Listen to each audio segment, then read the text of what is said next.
आपल्यापुढे मागणी करतो की सार्वजनिक जीवनामध्ये काम करत असताना महाराष्ट्रामध्ये शेतकऱ्यावरती सर्पदंश झाल्यानंतर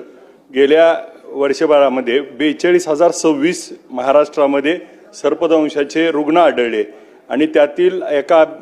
वृत्तपत्राने छापल्याप्रमाणे 81% लोक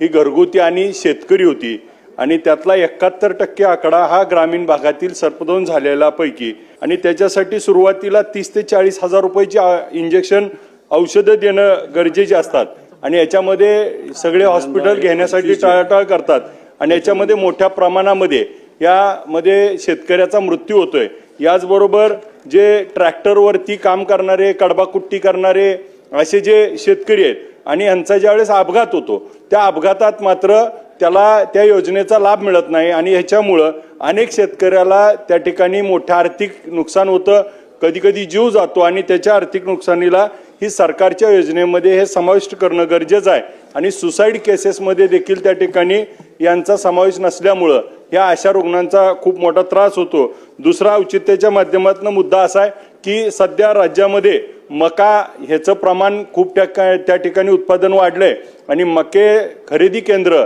त्या ठिकाणी सुरू नाहीत आणि मका खरेदी केंद्रामध्ये जिथं सुरू आहेत तिथं हेक्टरी 23 क्विंटल मका फक्त त्या ठिकाणी घेतली जाते आणि उत्पन्न मात्र त्या ठिकाणी 40 ते 45 क्विंटल होत आहे आणि मग आज बाजारातले भाव त्या ठिकाणी 1400 ते 1500 रुपयावर आलेत आणि आपला MSP त्या ठिकाणी 2200-2300 रुपये असल्यामुळं ते सर्व केंद्र चालू करून सगळी शेतकऱ्याची जेवढी असेल तेवढी मका खरेदी करणं आवश्यक आहे। ही सरकारला या निमित्तानं विनंती करतो की लवकरात लवकर सुरू करा।